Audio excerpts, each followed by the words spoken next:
마치 긴 자루처럼 생긴 평양. 그 전체를 성으로 둘렀다.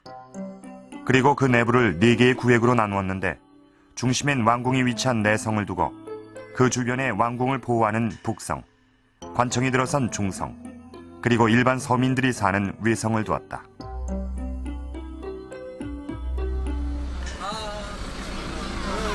이러한 평양성의 전체 규모는 어느 정도일까? 평양 북쪽에 자리한 금수산. 을밀대를 지나면 가장 높은 봉우리인 모란봉이 나타난다.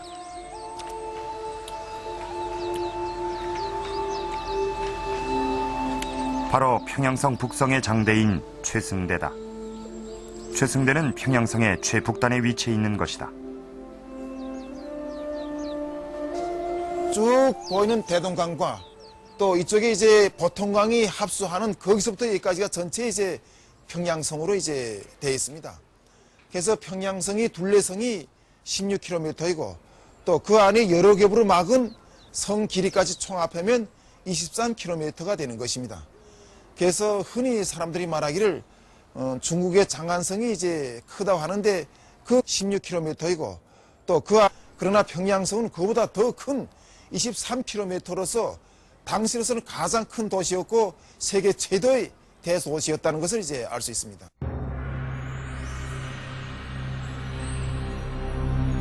남쪽은 강과 평지로 이루어져 있고 북쪽엔 금수산이 솟아있는 도시 평양. 고구려 시대 이 도시 전체가 하나의 거대한 성이었다. 도시 외곽뿐 아니라 내부에도 여러 겹의 성을 쌓았던 평양성은 당대 최대 규모의 성이었다.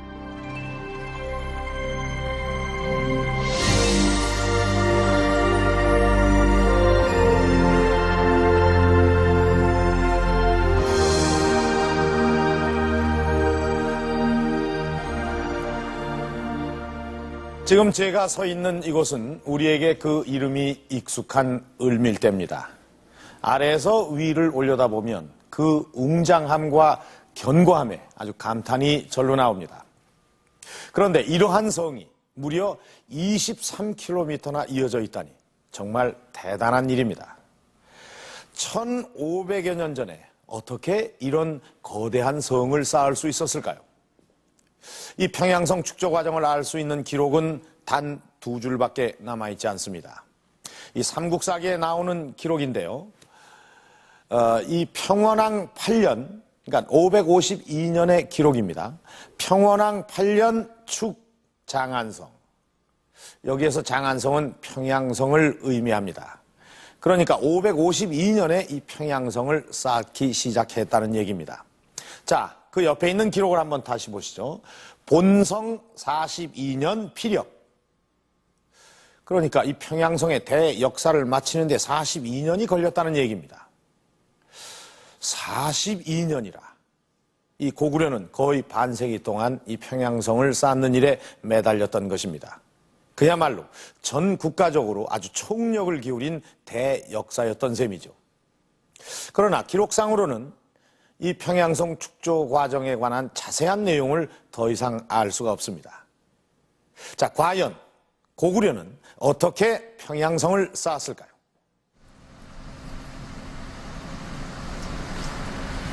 평양성의 축조 과정을 알 수 있는 단서가 있다. 인민대학 습당 바로 옆에 자리한 구소련식 건물. 북한이 자랑하는 조선중앙역사박물관이다.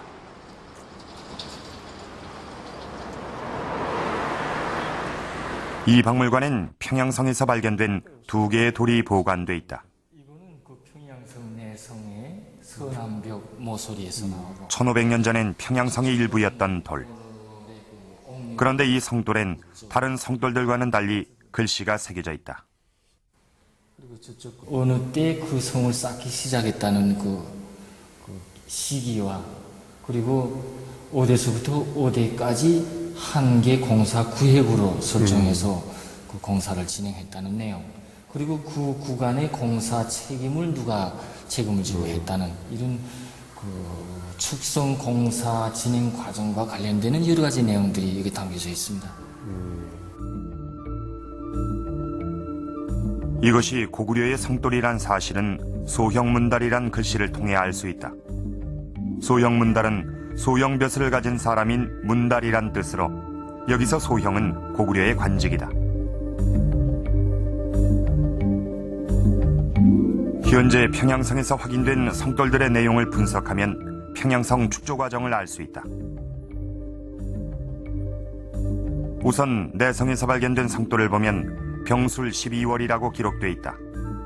여기서 병술년은 바로 562년이다.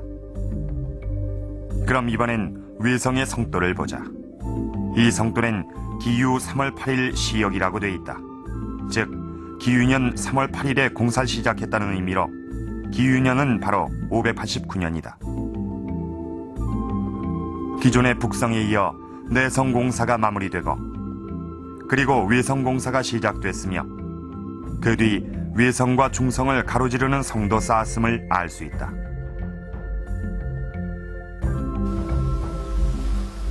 성돌은 성축조 과정에 대한 또 한 가지 중요한 사실을 알려준다.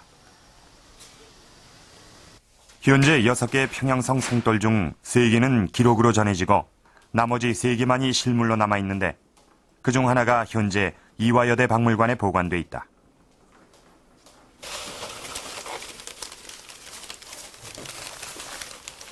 처음 입수 당시에 깨져 있던 성돌을 박물관에선 석고로 고정시켜 놨다. 우리나라에서 서예와 그 전각으로 아주 유명하신 오세창 선생님이 소장하고 계시던 물건입니다. 근데 이 고구려의 성벽 각자는 잘 아시는 것처럼 한 3점이 남아있는데 남한에는 이게 유일한 거죠. 외성에서 발견된 이 돌은 외성 축조 과정을 알려준다. 자차 하양 동 11리, 즉 여기서부터 동쪽으로 11리의 공사 구간을 맡았다는 의미다. 같은 지점에서 발견된 또 하나의 성돌 기록, 여기서부터 서쪽으로 11리란 의미다. 즉 같은 지점에서 동서로 나누어 공사를 시작했음을 알려준다. 내성의 성돌을 보면 보다 구체적인 내용을 알 수 있다. 여기서부터 동쪽으로 돌아 성을 쌓았다고 적고 있다. 그 방향으로 돌아 2.1km 되는 지점에서 또 하나의 성돌이 발견됐다. 그 내용을 보면 여기서부터 서북쪽으로 성을 쌓는다라고 돼 있다. 바로 그 2.1km 되는 지점에 칠성문이 있다. 이렇게 나뉘어진 3구간은 모두 정확하게 2.1km였다. 외성의 공사 구간은 내성의 2배인 4.2km. 내외성 모두 3구역으로 크게 나누어 공사를 한 것이다. 그렇다면 하나의 대공사 구획에서는 구체적으로 어떻게 공사가 진행됐을까? 지금도 글이 새겨진 돌이 성벽에 그대로 박혀있는 경주 관문성에 그 해답이 있다. 골고남계 수지 사보 오척 일촌 이렇게 나와 있습니다. 사보 오척 일촌이고 여기는 이제